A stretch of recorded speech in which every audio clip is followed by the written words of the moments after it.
Hello everyone, welcome to सीख study smartly. मैं हूं बलजिंदर सिंह। एक बार फिर से मेरे यूट्यूब चैनल पर आपका स्वागत करता हूं।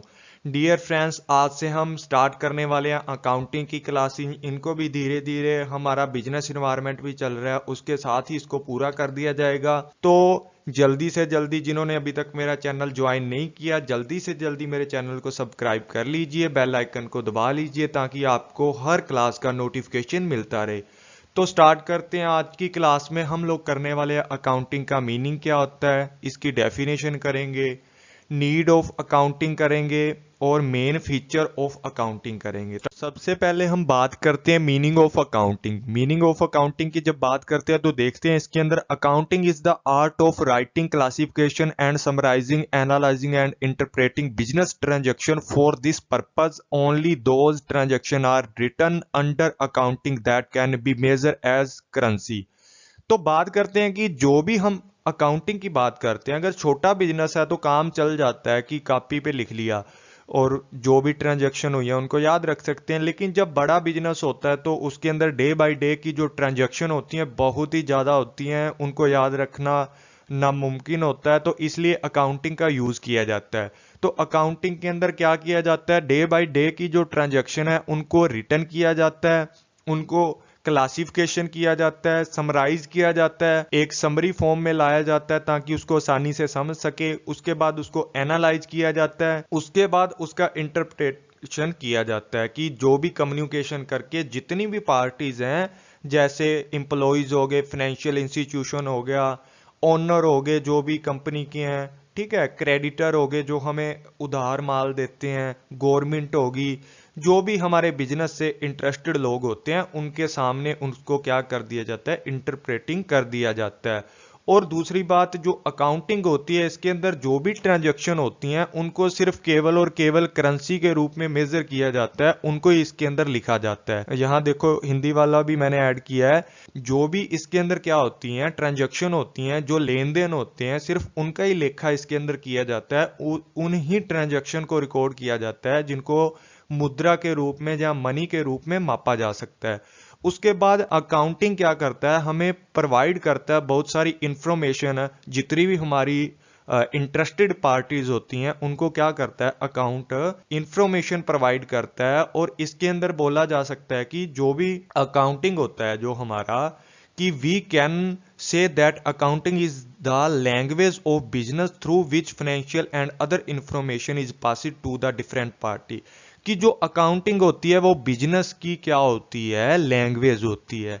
मतलब बिजनेस खुद तो बोल के बताएगा नहीं कोई भी बात। जो अकाउंट होते हैं वो बिजनेस की पूरी स्टेटमेंट बताते हैं, बिजनेस की पोजीशन बताते हैं कि बिजनेस कितने प्रॉफिट में चल रहा है, कितनी इसकी एसेट्स हैं, सारी चीज जो भी है बिजनेस की वो इसके अंदर अकाउंटिंग के द्वारा बताई जाती है। इसीलिए अकाउंटिंग को क्या बोला जाता है, बिजनेस की लैंग्वेज बोला जाता है। उसके बाद बात करते हैं definition of accounting according to Smith and Ashburn के अकॉर्डिंग। यहाँ एक डेफिनेशन दी गई है, accounting is the science of recording and classification business transactions and event. इसमें बोला गया है कि अकाउंटिंग एक साइंस होती है, ठीक है, जिसके अंदर क्या किया जाता है कि recording and classification of business transaction, business की जितनी भी ट्रांजैक्शन होती हैं, लेन देन होते हैं, उनको अच्छे से रिकॉर्ड किया जाता है, उनको क्लासिफिकेशन किया जाता है, उनका वर्गीकरण किया जाता है, ताकि एक मीनिंगफुल या सिग्निफिकेंट समरी बना के, एक मीनिंगफुल इंफॉर्मेशन निकाल के,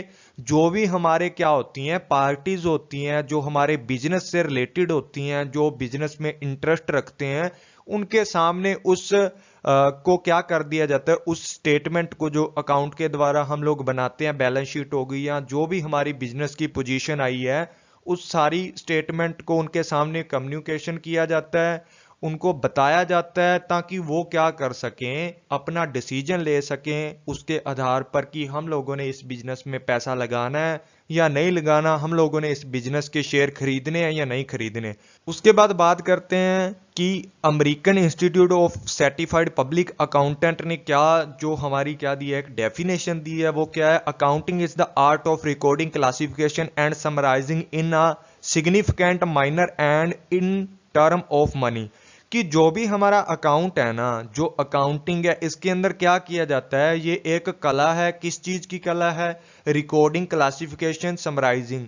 भी इसके अंदर जो लेन देन होते हैं उनको अच्छे से लिखा जाता है, उनका वर्गीकरण किया जाता है और एक समरी तैयार की जाती है, एक सारांश तैयार किया जाता है, जिससे एक मीनिंगफुल इंफॉर्मेशन कलेक्ट की जाती है और जो भी इंटरेस्टेड पार्टी हैं उनके सामने रखी जाती है। और इसके अंदर जितनी भी ट्रांजैक्शन की जाती हैं वो सारी की सारी मनी रिलेटेड होती हैं। उसके बाद जो बात करते हैं कि नीड ऑफ अकाउंटिंग, की अकाउंटिंग की जरूरत क्यों पड़ी, कि अकाउंटिंग जरूरी क्यों है या इसकी जरूरत क्यों पड़ी। कि जितने भी बिजनेसमैन होते हैं, एवरी बिजनेसमैन क्या करता है, जितने भी बिजनेसमैन हैं वो एक साल के अंदर जितनी भी बिजनेस एक्टिविटीज करते हैं उनसे कितना प्रॉफिट हुआ है और कितना लॉस हुआ है, कितना गेन हुआ है, कितना लॉस हुआ है, इस चीज का पता लगाने के लिए अकाउंटिंग को किया जाता है। और क्या करते हैं, at the end of the year how much money he has to take from each person, मतलब कितने पैसे हम लोगों ने दूसरे लोगों से लिए हैं और कितने पैसे हम लोगों ने दूसरे लोगों के पे करने हैं। एंड ऑफ द ईयर पता लगाना चाहते हैं कि कितने पैसे हम लोगों ने लोन के रूप में लिए हैं, कितनी अमाउंट हम लोगों ने क्या किया है, भी किस लोगों की देनी है, कितने किसी लोगों से लेने हैं पैसे, ये सारी चीजों को देखा जाता है।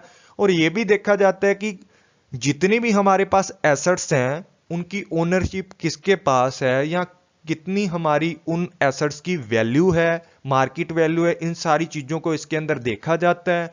उसके बाद देखा जाता है कितनी सिक्योरिटी हैं जो हम लोगों ने परचेज की हैं एक साल के अंदर, कितनी सेल की है, हम लोगों ने कितना स्पेंड किया, कितना पैसा लगाया है, कितना हमारा एक्सपेंस हुआ है, इन सारी चीजों को क्या किया जाता है, जानने के लिए अकाउंटिंग की जरूरत पड़ती है। उसके बाद देखा जाता है कि हम लोगों को बहुत सारी नेसेसरी जो इंफॉर्मेशन होती हैं कि हम लोगों ने इस चीज में आगे पैसा लगाना है, इस बिजनेस में या नहीं लगाना, तो सारी की सारी ईच ट्रांजैक्शन होती है ना उनको पर रूल रेगुलेशन से किया जाता है अकाउंटिंग के अंदर, ताकि जितने भी हमारे अकाउंटिंग स्टैंडर्ड हैं उनको फुलफिल किया जाए साथ में।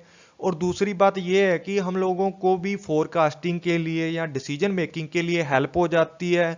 जैसे कि हम लोगों ने क्या किया है, टैक्स पे करना है हमारे बिजनेस के ऊपर, उन चीजों का पता लग जाता है। सेल टैक्स पे करना है उसका भी हम लोगों को पता लग जाता है। अगर किसी भी तरीके का हमारे पास रिकॉर्ड रहता है तो हम लोग उसको एविडेंस के रूप में कोर्ट के अंदर भी पेश कर सकते हैं। अगर किसी प्रकार का कोई भी केस हमारी कंपनी पर हो जाता है या कोई भी एलिगेशंस लगाता है तो उस स्थिति में हम लोग क्या करते हैं, हमारी जितने भी एविडेंस होते हैं उनको क्या करते हैं, कोर्ट के अंदर हम पेश करते हैं कि हमारे पास देखो ये हमारी अकाउंटिंग डिटेल है, हम लोगों ने किसी तरह का धोखाधड़ी नहीं किया। उसके बाद बात करते हैं मेन फीचर ऑफ अकाउंटिंग, कि अकाउंटिंग के फीचर किस तरीके के हैं या इनके नेचर किस तरीके के होता है अकाउंटिंग का। तो सबसे पहले है कि accounting is a science as well as an art, कि अकाउंटिंग को क्या बोला जाता है कि ये कला और विज्ञान दोनों होते हैं। कैसे होते हैं कि अकाउंटिंग के अंदर क्या किया जाता है कि कुछ रूल रेगुलेशन को यूज किया जाता है, जिस वजह से इसको क्या बोला जाता है, साइंस बोला जाता है। और आर्ट क्यों बोला जाता है इसको, क्योंकि भाई इसके अंदर हम लोगों को सारा काम करना पड़ता है, हाथों से करना पड़ता है, हर चीज की कला होती है, एक एक्सपीरियंस मांगता है। तो एक्सपीरियंस उसके ही पास होता है या आर्ट उसके ही पास होता है जो बंदा हाथों से अपने काम करता है या अपना क्या करता है, एक स्टडी करने के बाद स्टेप बाय स्टेप काम करता है, उसको आर्ट बोला जाता है। जैसे कोई पेंटिंग कर लेता है, इधर बुक कीपिंग रखनी पड़ती है संभाल के, अकाउंट रखने पड़ते हैं संभाल के, ठीक है। तो इसके अंदर क्लासिफिकेशन, रिकॉर्डिंग करना पड़ता है, समराइजिंग करना पड़ता है, बैलेंस शीट बनानी पड़ती है, ये भी एक कला के रूप में माने जाते हैं।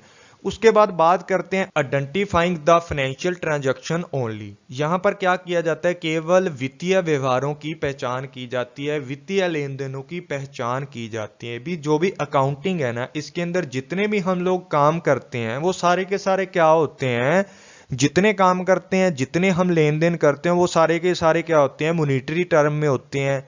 इसके अंदर अगर कोई बंदा एक्सपायर हो गया, किसी मैनेजर ने काम छोड़ दिया, स्ट्राइक कर दी, किसी भी जो हमारे वेजिस वाले लोग हैं या हमारे मजदूर काम कर रहे हैं, एम्प्लॉय काम कर रहे हैं, उन्होंने किसी प्रकार की स्ट्राइक कर दी, वो इसके अंदर काउंट नहीं होगी। इसके अंदर केवल लेन देन भी, इतने पैसों का माल आज बेचा है, इतने का खरीदा है, वो सारी चीज इसके अंदर रिकॉर्ड होंगी। ठीक है, record in the term of money, कि जो मनी के अंदर हम लोगों ने ट्रांजैक्शन किए हैं ओनली वो ही इसके अंदर क्या की जाती हैं, इसके अंदर अभिलेखन किया जाता है, उनको रिकॉर्ड किया जाता है। उसके बाद बात करते हैं क्लासिफिकेशन और प्रिपेयरिंग ऑफ अकाउंट्स। इसके अंदर क्या किया जाता है कि क्लासिफिकेशन करने के लिए हम लोग अकाउंटिंग के अंदर क्या करते हैं, जितनी भी हमारी जर्नल एंट्रीज होती हैं उनको लेजर बुक के अंदर क्या करते हैं, क्लासिफिकेशन करते हैं। हर पर्सन का अलग अलग खाता डाल दिया जाता है कि इससे हम लोगों ने माल लिया है और इतना माल लिया है, इस बंदे को माल बेचा है और इस बंदे से माल खरीदा है। वो सारे के सारे अलग तरीके से क्या कर लिया जाता है, एक वर्गीकरण कर दिया जाता है, ताकि हम लोग जो भी फाइनल अकाउंट बनाएंगे तो उसमें आसानी से पता लग सके कि कितना पैसा हम लोगों ने किसी से लेना है और कितना पैसा हम लोगों ने किसी को देना है। उसके बाद बात करते हैं समराइजिंग और कैलकुलेशन ऑफ फाइनल रिजल्ट, कि इसके अंदर क्या किया जाता है कि जो भी हम लोग क्या करते हैं, लेजर बुक बनाते हैं, उसके बाद क्या करते हैं, ट्रायल बैलेंस बनाते हैं। ट्रायल बैलेंस बनाने के बाद हम लोगों को एक क्या आ जाता है, समराइज वे में हमारे पास एक स्टेटमेंट आ जाती है ट्रायल बैलेंस की, एक कच्चा चिट्ठा आ जाता है जिसके अंदर हम देख लेते हैं कि हमारे पास ये चीजें हैं और इसके अंदर ये चीजें हम लोगों ने सेल की हुई हैं और ये परचेज की हुई हैं। सारी की सारी समराइज रूप में हमारे सामने आ जाती हैं, जो कि हमारे फाइनल रिजल्ट में ट्रायल बैलेंस हेल्प करता है, trading and profit loss account बनाने में हमारी हेल्प करता है, बैलेंस शीट बनाने में हमारी हेल्प करता है। उसके बाद क्या करते हैं, एनालाइज एंड इंटरप्रिटेशन कर देते हैं, कि जो भी हम लोगों ने सारे का सारा ट्रायल बैलेंस बनाया था उसमें trading profit and loss account बना लेते हैं, उसके बाद बैलेंस शीट बना लेते हैं, उसको एनालाइज करके दूसरों के सामने रख दिया जाता है, उसकी व्याख्या कर दी जाती है या एक विश्लेषण करने के बाद लोगों के सामने रख दी जाती है कि ये हमारा प्रॉफिट है, ये हमारा लॉस है। उसको कम्युनिकेट कर दिया जाता है, कम्युनिकेशन कर दिया जाता है लोगों के साथ, ताकि लोग अपने डिसीजन ले सके, जो भी इंटरेस्टेड पार्टीज हैं वो अपने डिसीजन ले सके, जो हमारी कंपनी में हित रखते हैं, जो हमारी कंपनी में इंटरेस्टेड हैं। तो डियर फ्रेंड्स, आज के लिए इतना ही था। Thank you all friends. I hope कि आपको मेरी वीडियो पसंद आई होगी। तो डियर फ्रेंड्स, जल्दी से जल्दी कमेंट और शेयर कर दीजिए ताकि मेरे को भी मोटिवेशन मिले। मिलते हैं नेक्स्ट वीडियो के अंदर, तब तक के लिए thank you all friends, take care, bye bye.